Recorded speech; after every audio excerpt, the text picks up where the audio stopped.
Hey everybody, it's me, Jill Andersen again. Today I'm here on behalf of the hospital to talk to you about a service we offer that you might find helpful, especially right now where we're all more alone and separated from others. I'm not sure if you all are aware, but we have a small team of wellness specialists here in our outpatient clinic at the Red Lake Hospital that are available to assist you with any issues you may have with your general well-being that aren't the typical physical ailments you see your doctor for. This can include stress, coping with a difficult time or situation in your life, like what we're going through right now, or even if you just have a general feeling of unease that you aren't sure how to handle.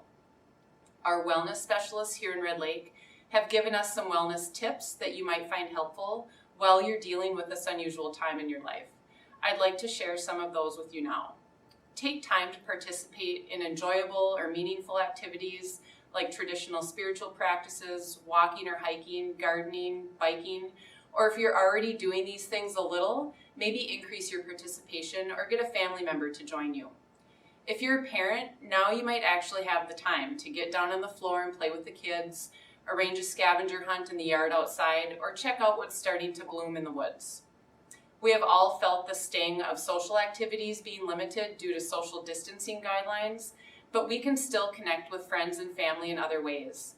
This can include using FaceTime, making a phone call instead of just texting, storytelling, or playing cards and board games. This is a great time to read aloud from valued books and share stories of ancestors for strength and inspiration. Something you may not have taken time for before or had the time to do is practice relaxation skills such as deep breathing and mindfulness meditation, doing yoga or stretching, or even something called sensory inventory. You can find out more about how to do these things through different apps on your phone or on YouTube. You definitely don't have to be well versed in any of them to start. There are instructions from beginner to expert level for all of them. Just find what works for you. If you have a disability or a limited ability to move around, many of these activities can be done while sitting and can be done together with your family as well. Another good practice is to plan daily activities or a daily routine, having regular times to eat and keeping a regular sleep schedule. Consider reading daily from a book, tuning into a TV show other than the news that makes you feel good or laugh, or establish daily traditional practices. This is an unusual time, so be kind to yourself if you find you're eating more or less, or if your sleep schedule has changed. Try to recognize the ways you are coping with the stress and work to find a balance.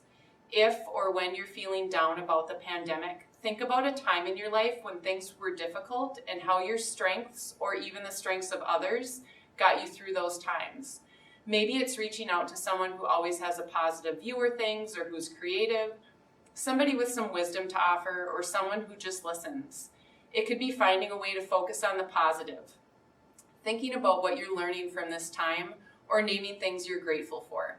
If you need help finding some new ways to cope, please call or ask a provider about how to get in touch with us. We can work together to connect you with resources in the community besides just working with us. You can also call a wellness specialist if you're having difficulty with anxiety, depression, stress, substance use, sleep, unusual eating habits, and even pain. Likewise, call us if you just want to talk, 679-0110. If you decide not to call, we hope it is helpful to realize that they are there if you need them. Sometimes it's valuable to know that someone willing to listen is just a phone call away. Miigwech.